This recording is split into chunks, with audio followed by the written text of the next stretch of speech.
दोस्तों नमस्कार। आज एक ऐसी शख्सियत का परिनिर्वाण दिवस है जिसने इस देश के गरीब, वंचित, मजलूमों को इस सत्ता के दरवाजे तक पहुंचाने का काम किया। उस दरवाजे की चाबी सौंपने का काम किया।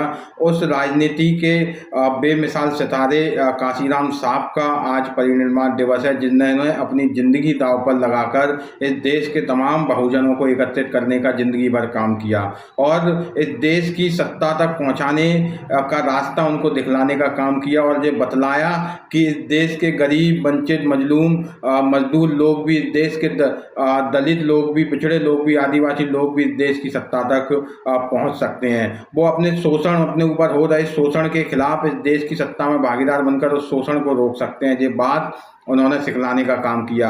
आज इस वीडियो के माध्यम से भारतीय राजनीति के उस बेमिसाल सितारे को हम नमन करते हैं और आप लोगों से ये कहना चाहते हैं, आप लोगों से ये संदेश के तौर पर ये कहना चाहते हैं कि आप और हम मिलकर ये संकल्प आज लें कि मानवर काशीराम साहब के जो सपना है, मानवर साहब का जो राजनीति में गरीब वंचितों का भागीदारी का जो सपना है, और उनका एक जो उद्देश्य था कि राजनीतिक आज़ादी के लिए हमें, राजनीतिक क्रांति के लिए हमें सामाजिक क्रांति करना जरूरी है और सामाजिक क्रांति के लिए हमें सांस्कृतिक क्रांति करना जरूरी है। उस क्रांति के लिए हम संकल्पित होने का काम आज हमको उनके परिनिर्वाण दिवस पर करना चाहिए, ताकि उनके सपनों को इस देश की राजनीति में साकार किया जा सके। और जिस तरीके से उनका सपना था इस देश में बहुजनों का जो है बहुजनों की भागीदारी हो, बहुजनों की सरकार हो,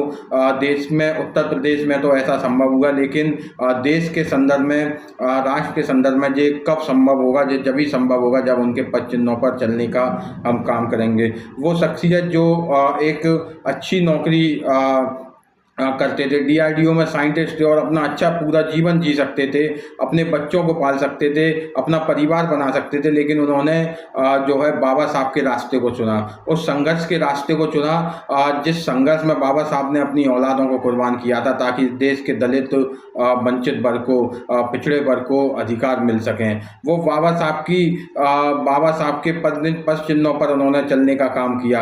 असल में वो अपनी नौकरी के दौरान जिस जातिवाद का शिकार होते हैं, जिस भेदभाव का शिकार होते हैं, उस भेदभाव के बाद वो अपनी नौकरी तक त्याग देते हैं और ये चुन लेते हैं कि बाबा साहब के पद चिन्हों पर चलने का हमें काम करना है, बाबा साहब के संघर्ष को आगे बढ़ाने का हमें काम करना है। वो काशीराम साहब जो इस देश के लगभग 20 लाख लोग उस समय तक, लगभग 60 और 70 के दशक तक आरक्षण, आजाद संविधान बनने के बाद जब हमें आरक्षण मिला, तब से लेके 60 और 70 के दशक तक जो है 20 लाख लगभग वंचित वर्ग के लोग सरकारी नौकरियों में आ जाते हैं। उन 20 लाख लोगों को जो है वामसेप के माध्यम से इकट्ठा करने का काम करते हैं और उन 20 लाख लोगों के माध्यम से क्रांति करने का वो काम करते हैं। वो एक 3000 किलोमीटर की लंबी साइकिल यात्रा भी करते हैं।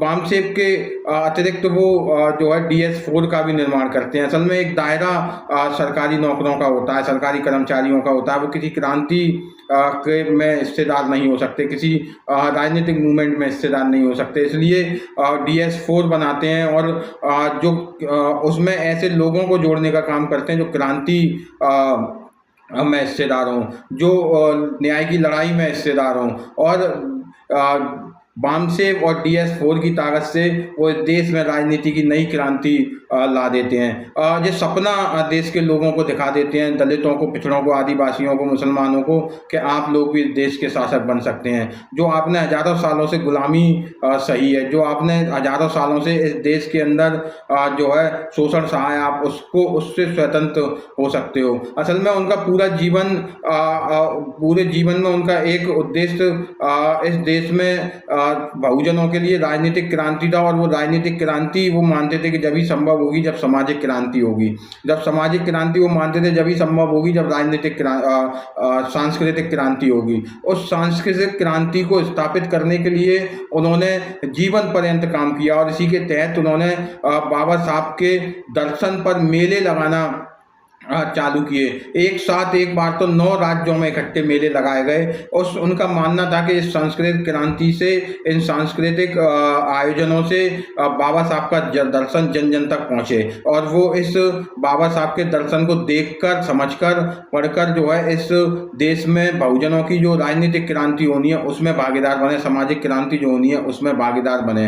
वो 3000 किलोमीटर की यात्रा करते हैं इस देश के लोगों को इस देश के तमाम संसाधनों में भागीदार बनाने के लिए। इस देश में आज जितने नारे बड़े बड़े बहुजन आंदोलनों में नारे गढ़े जाते हैं, तमाम सारे सामाजिक संगठनों में और गैर सामाजिक संगठन, गैर राजनीतिक संगठनों और राजनीतिक तमाम संगठनों में जो नारे गढ़े जाते हैं वो लगभग सभी नारे जो हैं मानवर काशीराम साहब ने गढ़े थे। चाहे वो हिस्सेदारी का नारा हो, चाहे वो उन्होंने एक बहुत बड़ा नारा दिया था कि वोट से लेंगे सीएम, पीएम, सीएम और आरक्षण से लेंगे हम डीएम। तो इस तरीके के नारे उन्होंने गढ़ने का काम किया जो आज इस देश के बहुजन मूवमेंट को आगे बढ़ाने में तमाम सारे लोगों के, दलित लोगों के, वंचित लोगों के, गरीबों के, मजदूरों, किसानों के भविष्य के निर्माण में आज कारगर साबित हो रहे हैं। ऐसी शख्सियत के धनी जिन्होंने पूरा जीवन अपना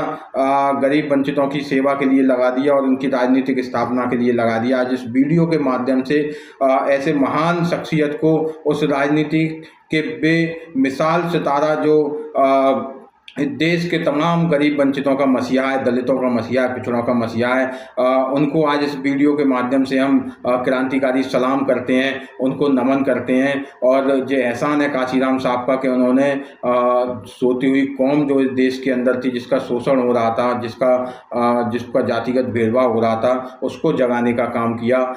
ये एहसान है उनका कि उन्होंने हमें ये रास्ता दिखाया कि इस देश की राजनीति में कैसे हिस्सेदारी लेनी है, इसके देश के संसाधनों में हमें कैसे हिस्सेदारी लेनी है। उस बेमिसाल सितारे को क्रांतिकारी सलाम और नमन।